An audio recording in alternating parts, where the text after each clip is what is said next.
بسم الله الرحمن الرحيم إن الحمد لله والصلاة والسلام على رسول الله وعلى آله وأصحابه ومن والاه أما بعد শুরু হচ্ছে রমাদান বিষয়ক আলোচনার অষ্টম আসর। বিষয় সিয়াম পালন এবং এর কাজার বিধানের দিক থেকে মানুষের প্রকারভেদের অবশিষ্ট আলোচনা। যাবতীয় প্রশংসা আল্লাহ রাব্বুল আলামিনের জন্য, যিনি অনন্য, মহান, প্রবল, ক্ষমতাবান, শক্তিশালী, মহাপ্রতাপশালী। তিনি কল্পনা ও দৃষ্টিশক্তির মাধ্যমে আয়ত্ত করার ঊর্ধ্বে প্রত্যেক সৃষ্টিকে তিনি মোকাপেক্ষিতার বৈশিষ্ট্যে চিহ্নিত করেছেন। আপন শক্তিমত্তা প্রকাশ করেছেন দিবারাত্রির আবর্তনের মধ্য দিয়ে। তিনি দুরারোগ্য রোগীর স্কন্দন, তিনি দুরারোগ্য রোগীর ক্রন্দন শুনেন এবং তিনি গুহাভ্যন্তরে আধার রাতে কৃষ্ণকায় পিঁপড়ার পদচিহ্ন তিনি দেখেন। অন্তরের অব্যক্ত এবং মনের লুকানো বিষয়ও তিনি জানেন। তার গুণাবলীও তার সত্তার মতোই মহান। যারা মুসাব্বিহা, তার সাদৃশ্য নির্ধারণকারী তারা কাফের। তিনি নিজেকে সেসব গুণে গুণান্বিত করেছেন যা কোরআন ও সুন্নাতে এসেছে। ইয়াকুলুল্লাহু সুবহানাহু ওয়া তাআলা, আল্লাহ তাআলার বক্তব্য হচ্ছে যে তার গৃহের ভিত্তি আল্লাহর তাকওয়া ও সন্তুষ্টির উপর প্রতিষ্ঠা করল, সে কি উত্তম নাকি ওই ব্যক্তি যে তার গৃহের ভিত্তি প্রতিষ্ঠা করেছে এক গর্তের পতনোন্মুখ কিনারায়। আমি সে পবিত্র ও মহান সত্তার প্রশংসা করি এবং আনন্দ ও বেদনা সর্বাবস্থায় আমি সাক্ষ্য দিচ্ছি আল্লাহ ছাড়া কোনো সত্য ইলাহ নেই, তিনি এক, তার কোনো শরীক নেই, সৃষ্টি ও পরিচালনায় তিনি একক অদ্বিতীয়। ইয়াকুলুল্লাহু সুবহানাহু ওয়া তাআলা ওয়া রাব্বুকা ইয়াখলুকু মা ইয়াশাউ ওয়া ইখতার, আর আপনার রব যা ইচ্ছা সৃষ্টি করেন এবং মনোনীত করেন। আমি আরও সাক্ষ্য দিচ্ছি যে মুহাম্মদ সাল্লাল্লাহু আলাইহি ওয়াসাল্লাম আল্লাহর বান্দা ও রাসূল, যিনি নবীদের মধ্যে শ্রেষ্ঠতম। আল্লাহ তাআলার সালাতু সালাম অগণিত নাজিল হোক তার উপর, তার সাহাবায়ে কেরাম আবু বকর, ওসমান, আলী রিদওয়ানুল্লাহি তাআলা আলাইহিম আজমাইন সহ এ পথের প্রতীক সকলের জন্য কিয়ামত পর্যন্ত। আমার ভাইয়েরা, ইতিপূর্বে সিয়াম পালনের ক্ষেত্রে 7 প্রকারের মানুষের কথা উল্লেখ করা হয়েছে। এই আসরে অবশিষ্ট প্রকারগুলো আলোচনা করব ইনশাআল্লাহ। অষ্টম প্রকার হচ্ছে ঋতুবর্তী মহিলা। ঋতুবর্তী তথা মাসিক মহিলার জন্য সিয়াম পালন করা হারাম। তার দ্বারা সিয়াম পালন সহি হবে না, কারণ রাসূল সাল্লাল্লাহু আলাইহি ওয়াসাল্লাম ইরশাদ করেন, তোমাদের মতো দিন ও জ্ঞানগত অসম্পূর্ণতা সত্ত্বেও আর কাউকে বিচক্ষণ লোকের বুদ্ধি হরণে এমন পারঙ্গম দেখিনি। তারা প্রশ্ন করল, হে আল্লাহর রাসূল, আমাদের দিন ও জ্ঞানগত অসম্পূর্ণতা কি? তিনি বললেন, নারীর সাক্ষ্য কি পুরুষের সাক্ষ্যের অর্ধেক নয়? তারা বলল, নিশ্চয়ই। তিনি বললেন, এটাই হলো তোমাদের জ্ঞানগত কমতি। আর ঋতু অবস্থায় তার সালাত ও সিয়াম পালন করতে হয় না এমন নয় কি?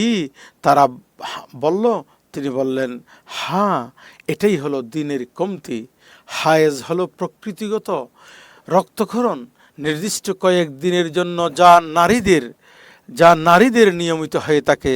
সিয়াম পালনকারী নারীর যদি সূর্যাস্তের কিছুক্ষণ পূর্বেও ঋতুস্রাব দেখা দেয়, তাহলে তার ওই দিনের সিয়াম বাতিল হয়ে যাবে। তবে তা কাজা করতে হবে। নফল সিয়াম হলে এর কাজা করাও নফল হবে। আর যদি কোনো নারীর রমদানের দিনের মধ্যভাগে ঋতুস্রাব হয়ে থাকে অথবা ঋতুস্রাব থেকে পবিত্র হয়, তবে দিনের শুরুতে সিয়াম পালনের প্রতিবন্ধকতা থাকার কারণে ওই দিনের বাকি অংশেও সিয়াম পালন সহি হবে না। প্রশ্ন হলো, দিনের অবশিষ্টাংশ সে পানাহার থেকে বিরত থাকবে কিনা? এ ব্যাপারে উলামায়ে কেরামের বিবিধ মতামত রয়েছে। আর যদি রমদানের রাতে সুবহে সাদিক উদয়ের সামান্য পূর্বেও কোনো নারী ঋতুস্রাব থেকে পবিত্র হয়, তবে তার উপর সিয়াম পালন আবশ্যক, কেননা সে সিয়াম পালনে সক্ষমদের অন্তর্ভুক্ত। সিয়াম পালনে তার তো এখন কোনো বাধা নেই, তাই তার উপর সিয়াম পালন ওয়াজিব। যদি সে সুবহে সাদিকের পর গোসল করে তবুও সিয়াম শুদ্ধ হবে। যেমন অপবিত্র ব্যক্তি সুবহে সাদিকের উদয় হওয়ার পর গোসল করলেও তার সিয়াম শুদ্ধ হবে, কেননা আয়েশা রাদিয়াল্লাহু তাআলা তাআলা আনহা থেকে বর্ণিত, তিনি বলেন, রাসূল সাল্লাল্লাহু আলাইহি ওয়াসাল্লাম স্বপ্নদোষ ছাড়া সহবাসজনিত নাপাক অবস্থায় সুবহে সাদিকের পর পবিত্রতা অর্জন করতেন এবং রমজানের সিয়াম পালন করতেন। আর নিফাসওয়ালি মহিলাদের বিধান পূর্বোক্ত হায়েজওয়ালি মহিলাদের বিধানের মতোই হায়েজ ও নিফাস অবস্থায় নারীর যে কয়দিন সিয়াম বাদ পড়বে সে দিনগুলো খাজা তার উপর ওয়াজিব। আল্লাহ সুবহানাহু ওয়া তাআলা বলছেন, ফাইদ্দাতুম মিন আইয়ামিন উখর, তবে অন্য দিনে এগুলো গণনা করে নিবে, অর্থাৎ আদায় করে নিবে। আয়েশা সিদ্দিকা রাদিয়াল্লাহু তাআলা আনহাকে প্রশ্ন করা হয়েছিল, জিজ্ঞাসা করা হয়েছিল, ঋতুবর্তী মহিলা কি সে সিয়াম কাজা করে অথচ সালাত কাজা করে না?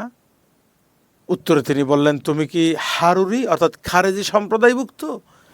সে বলল, আমি হারুরি নই, বরং জানার জন্য জিজ্ঞেস করলাম। তিনি বললেন, আমাদের এই অবস্থা হয়েছিল তখন আমরা সিয়াম কাজা করার জন্য আদিষ্ট হয়েছি, সালাতের জন্য নয়। নবম প্রকার, যে দুগ্ধবতী কিংবা গর্ভবতী নারী সোম পালনের কারণে নিজের বা সন্তানদের ক্ষতির আশঙ্কা করেছে, এমত অবস্থায় তিনি সিয়াম পালন করবেন না, সোম ভঙ্গ করবেন।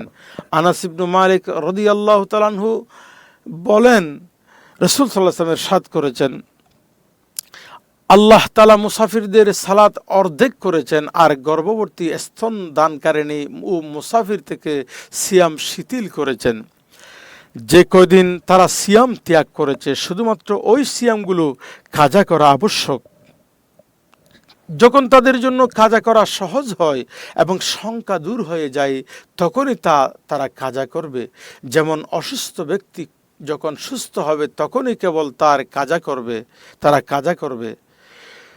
দশম প্রকার, অন্যের অত্যাবশ্যক প্রয়োজন পূরণের নিমিত্তে যার সোম ভাঙ্গা প্রয়োজন, যেমন কোনো নিরপরাধ মানুষকে ডুবে যাওয়া কিংবা আগুনে পোড়া অথবা ধসে পড়া ইত্যাদি থেকে বাঁচানো। অতএব যদি খাবার ও পানীয় পান না করে তাকে বাঁচানোর সম্ভব না হয় তাহলে তার জন্য সোম ভাঙ্গা জায়েজ হবে এবং তখন সোম ভাঙ্গা ওয়াজিব হবে। কারণ নিরপরাধ মানুষকে ধ্বংস থেকে বাঁচানোর ওয়াজিব, যা ব্যতি রেখে ওয়াজিব সম্পন্ন করা যায় না তাও ওয়াজিব। তবে পরবর্তীতে ভাঙ্গা সোমগুলো কাজা করা তার উপর আবশ্যক। আর তার উদাহরণ ওই ব্যক্তির ন্যায় যে আল্লাহর পথে জিহাদে শত্রু নিধনের লক্ষ্যে শক্তি অর্জনের জন্য সিয়াম ভঙ্গ করে। সে সিয়াম ভঙ্গ করবে এবং পরে তার কাজা করবে, চাই সে জিহাদের সফরে হোক কিংবা নিজ শহরে। শত্রু যদি সামনে এসে যায় এমত অবস্থায় সোম ভঙ্গ করে শক্তি সঞ্চয় করার বৈধতার মধ্যে কোনো হেরফের নেই, কেননা এ সময় সিয়াম ভঙ্গ করা মুসলিমদের থেকে প্রতিরোধ ও মহান আল্লাহর কলেমা উঁচু করার জন্য। সহিহ মুসলিমে বর্ণিত হাদিসে এসেছে, আমরা রাসূল আকরাম সাল্লাল্লাহু তাআলা আলাইহি ওয়াসাল্লামের সঙ্গে মক্কায় সফরে বের হলাম। তখন আমরা সোম পালনকারী ছিলাম। এরপর আমরা একটি স্থানে অবতরণ করলাম। আল্লাহর রাসূল সাল্লাল্লাহু আলাইহি ওয়াসাল্লাম বললেন, তোমরা তোমাদের শত্রুপক্ষের নিকটবর্তী হয়ে গিয়েছ আর সোম ভেঙ্গে ফেলে তোমাদের জন্য শক্তি সঞ্চয়ের সহায়ক হবে। ফলে সোম ভাঙ্গা বৈধ ছিল। এরপর আমাদের মধ্যে কেউ সোম রাখলো আর কেউ ভেঙ্গে ফেললো। তারপর আমরা আরেকটি স্থানে নামলাম। তখন রাসূল সাল্লাল্লাহু আলাইহি ওয়াসাল্লাম বললেন, তোমরা খুব শীঘ্রই শত্রুপক্ষের মোকাবেলা করবে এবং সোম ভেঙ্গে ফেলা শক্তি সঞ্চয়ের জন্য অধিক সহায়ক হবে। সুতরাং তোমরা সবাই সোম ভেঙ্গে ফেলো। আর এটা বাধ্যকারী নির্দেশ ছিল, তাই আমরা সবাই সোম ভেঙ্গে ফেলেছিলাম। এ হাদিস থেকে বোঝা যায় সফর ছাড়া যুদ্ধের জন্য শক্তি সঞ্চয় করা একটি কারণ যার নিমিত্তে সিয়াম ভঙ্গ করা জায়েজ। কেননা রাসূল সাল্লাল্লাহু আলাইহি ওয়াসাল্লাম শত্রুর বিরুদ্ধে যুদ্ধ করার জন্য শক্তি সঞ্চয় করাকে সিয়াম ভেঙ্গে ফেলার জন্য স্বতন্ত্র একটি কারণ হিসেবে চিহ্নিত করেছেন। সফর স্বতন্ত্র আরেকটি কারণ, এজন্য তিনি প্রথম স্থানে সিয়াম ভঙ্গের নির্দেশটি দেননি। উল্লেখিত কারণসমূহে যাদের জন্য সিয়াম ভঙ্গ করা বৈধ তাদের সিয়াম ভঙ্গের বিষয়টি প্রকাশ করায় কোনো বাধা নেই যদি তার স্পষ্ট কারণ থাকে। যেমন অসুস্থ বা বয়োবৃদ্ধ ব্যক্তি যিনি সিয়ামে অক্ষম, পক্ষান্তরে যদি সিয়াম ভঙ্গের কারণ অপ্রকাশ্য ও স্পষ্ট হয়, যেমন ঋতুবতী মহিলা এবং ওই ব্যক্তি যে কোনো বিপদগ্রস্ত ব্যক্তিকে রক্ষা করতে গিয়ে সিয়াম ভঙ্গ করেছে, সে আড়ালে পানাহার করবে যাতে তার প্রতি কোনো অপবাদ দেয়া না হয়, মানুষ যেন ভুল না বুঝে কিংবা কোনো অবুঝ ধোঁকায় পড়ে এ ধারণা না করে যে কোনো কারণ ছাড়াই সিয়াম ভঙ্গ করা বৈধ। আর উপরোক্ত প্রকারসমূহের মধ্য থেকে যার সোম কাজা করা আবশ্যক, সে যে কদিন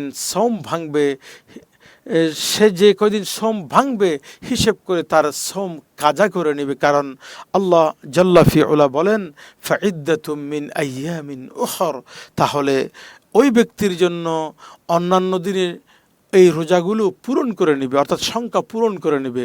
যে ব্যক্তি পুরো মাসেই সোম ভাঙে, তার জন্য পুরো মাসের সবটাই সোম রাখতে হবে। যদি 30 দিনে মাস হয় তাহলে 30টা সোম রাখবে, এবং 29 দিনে মাস হলে পরে 29টা সোম রাখবে। আর উত্তম হলো ওজর শেষ হওয়া মাত্র দ্রুততম সময়ে তার সোমগুলো কাজা করে নেয়া, কেননা এতে দ্রুত কল্যাণের দিকে যাওয়া যায় এবং জিম্মাদারি থেকে তাড়াতাড়ি মুক্ত হওয়া যায়। তবে ছুটে যাওয়া সিয়াম জরুরি ওজর সাপেক্ষে পরবর্তী রমাদান পর্যন্ত বিলম্ব করাও বৈধ। ইয়াকুলুল্লাহু সুবহানাহু ওয়া তাআলা, ফাইদ্দাতুম মিন আইয়ামিন উখর ইউরিদুল্লাহু বিকুমুল ইউসরা ওয়ালা ইউরিদু বিকুমুল উসরা, তবে সে অন্যান্য দিবসের সংখ্যা পূরণ করে নেবে। আল্লাহ তাআলা তোমাদের সহজ চান, কঠিন চান না। সিয়াম কাজার ক্ষেত্রে বিলম্বের বৈধতাই হলো সহজ, চরম সহজীকরণ।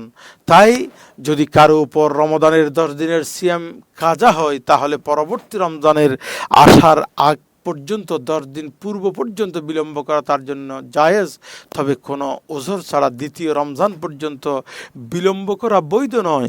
কারণ আয়েশা সিদ্দিকা রাদিয়াল্লাহু তাআলা আনহা বলেন, কানা ইয়াকুনু আলাইয়া আস-সাওমু ফি রমাদানা ফামা আস্তাতিউ আন আকদিয়াহু ইল্লা ফি শাবান, আমার উপর রমাদানের সিয়াম কাজা হয়ে যেত, কিন্তু আমি শাবান মাস আসার আগ পর্যন্ত কাজা করতে সক্ষম হতাম না।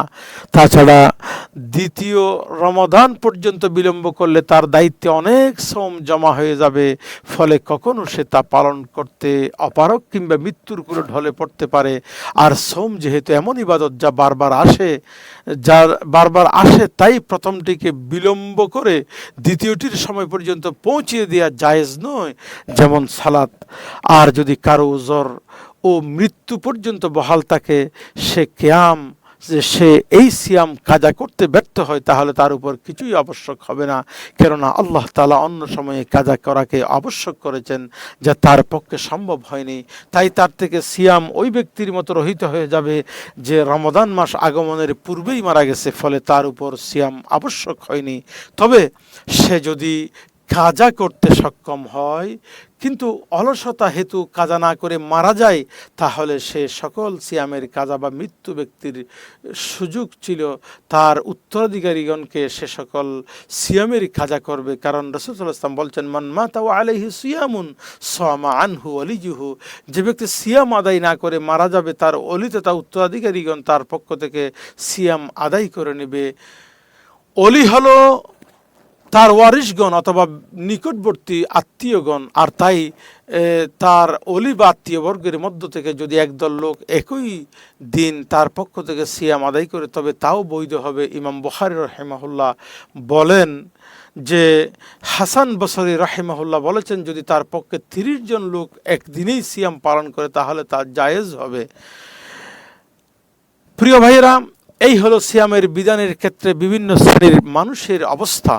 আল্লাহ তাআলা স্থান ও অবস্থা অনুযায়ী প্রত্যেক প্রকারের মানুষের সওমের বিধান কি হবে তা বলে দিয়েছেন। অতএব শরীয়তে আপনাদের প্রতিপালকের হিকমত, প্রজ্ঞা, রহস্য জেনে নিন। আল্লাহ তাআলা তার শরীয়তকে সহজ করার মাধ্যমে যে নিয়ামত দিয়েছেন তার শুকর আদায় করুন, তার কাছে আমরণ দিনের উপর অটল থাকার তৌফিক প্রার্থনা করুন। হে আল্লাহ, আমাদের যাবতীয় পাপ ও আপনাদের জিকিরের মাঝে অন্তরায় সৃষ্টি করেছিল তা মোচন করুন। আপনার আনুগত্য শুকরিয়া আমাদের ঘাটতি মার্জনা করুন। আপনার পথে অবিচল থাকার তৌফিক দান করুন। আমাদেরকে সে নূর দান করুন যা দিয়ে আপনার পথ খুঁজে পাব। হে আল্লাহ, আপনার মোনাজাতের স্বাদ আমাদের আস্বাদন করার এবং আমাদেরকে পরিচালিত করুন আপনার আপনার আপনার সন্তুষ্টির পথে। হে আল্লাহ, আমাদেরকে মুত্তাকিনদের কাতারে শামিল করুন, অন্তর্ভুক্ত করুন আপনার নেককার বান্দাদের দলে। আর সালাতু সালাম নাজিল করুন আমাদের নবী মুহাম্মদ সাল্লাল্লাহু আলাইহি সাল্লাম, তার পরিবার পরিজন, সকল সাহাবায়ে কেরাম এবং এপথের প্রতীক সকলকে কিয়ামত পর্যন্ত। আমিন ইয়া রাব্বুল আলামিন। আজ এ পর্যন্তই, পরবর্তী আসরে আমাদের সঙ্গে থাকবেন এই প্রত্যাশায় শেষ করছি। ওয়াসসালামু আলাইকুম ওয়া রাহমাতুল্লাহি তাআলা ওয়া বারাকাতুহু।